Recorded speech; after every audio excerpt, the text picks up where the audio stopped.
یہ بجٹ 2025 خاصا مایوس کن رہا، جس نے عوام کو سوائے مہنگائی اور مسائل کے کچھ نہ دیا۔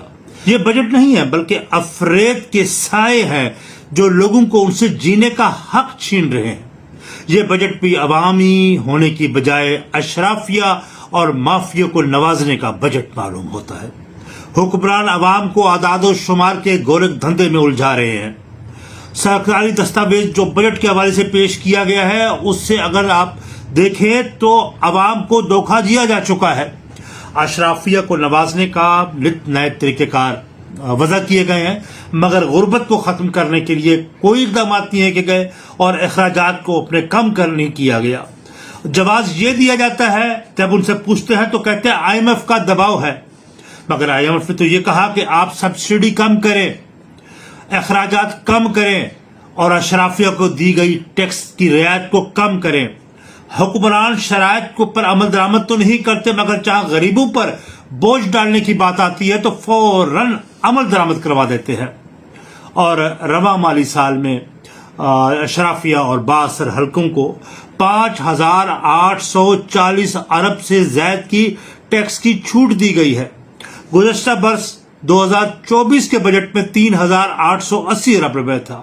اس وقت جب اعتراض کیا گیا تھا جو یہ کہتے تھے کہ یہ آخری چھوٹ ہے، اب اس کے بعد کوئی چھوٹ ان کو ٹیکس میں نہیں دی جائے گی۔ حقیقت یہ ہے کہ حکومت عوام کا خون نچوڑ کر ٹیکس کے ہدف پورے کرنے کی کوشش میں ہے، اور دوسری طرف اشرافیہ کو 5,840 ارب سے زیادہ کی ٹیکس کی چھوٹ دی گئی ہے، اور ٹیکس کا بوجھ میکسیمم غریبوں پر اور تنخواہ دار طبقے پر ڈالا ہے، اور اشرافیہ اور بڑے بڑے بدماش ٹیکس نادہندگان ان کے شکنجے میں نہیں آ رہے۔ حکمران یہ کہہ رہے ہیں، دعویٰ تو یہ کر رہے ہیں کہ پاکستان کی معیشت ترقی کی طرف گامزن ہے، مگر ایسا نہیں ہے۔ پھر ملک سے ایک سال اگر پاکستان ترقی کی طرف گامزن ہے تو محض ایک سال کے اندر 1,27,000 سے زیادہ افراد 2024 اور 25 کے اس 12 ماہ میں روزگار کے سلسلے میں بیرون ملک کیوں چلے گئے؟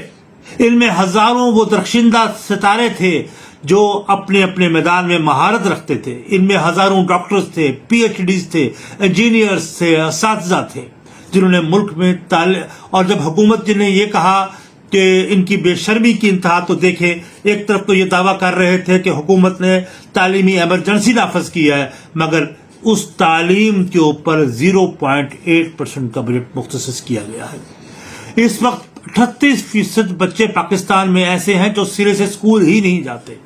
اس طرح صحت کے معاملے میں ہیلتھ کی پالیسی کو جب دیکھا جائے تو 0.9% آف دا GDP انہوں نے مختص کیا ہے صحت کے حوالے سے۔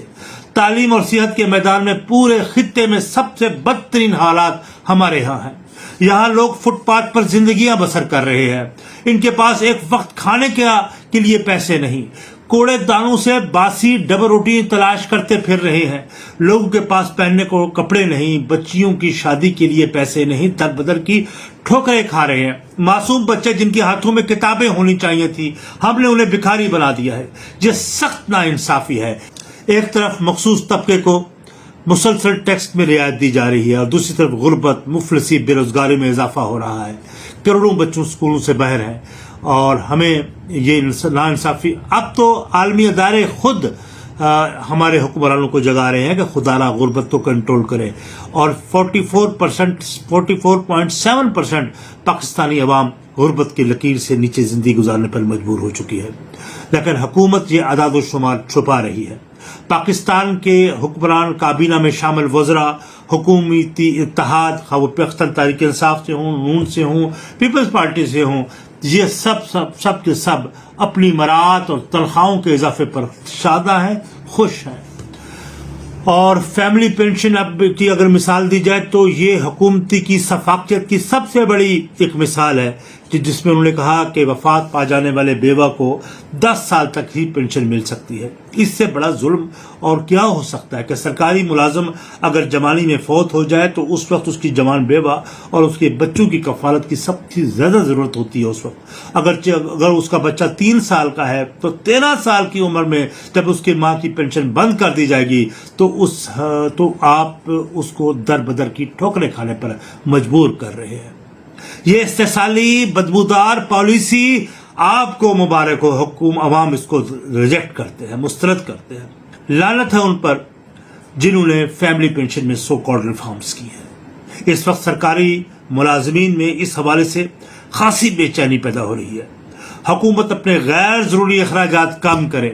سرکاری ملازمین جن کی محض آس یہی فیملی پینشن ہوتی ہے، اگر اس کا خاتمہ آپ کر دیتے ہیں تو یقینی تو سرکاری ملازموں میں کوئی بھی آنا پسند نہیں کرے گا، اور اس پر عوام پر تھوڑا سا رحم کیجیے، مہربانی کیجیے۔ ہم نے یہ دیکھا ہے، ٹھیک ہے، یہ کہا جا رہا ہے کہ پاکستان میں ترقی اگر ہوئی ہے تو گدھوں کی تعداد میں ہوئی ہے، کہ پچھلے سال اور آج 1 سال کے اندر 1 لاکھ گدھوں کی تعداد میں اضافہ ہوا ہے، تو ٹھیک ہے، میں بھی سمجھ رہا ہوں کہ 25 کروڑ میں 1 لاکھ کا اضافہ ہو چکا ہے۔ اس لیے آپ مزے لیں، کیونکہ ہم نے تو آپ کو کچھ نہیں کہہ سکنا۔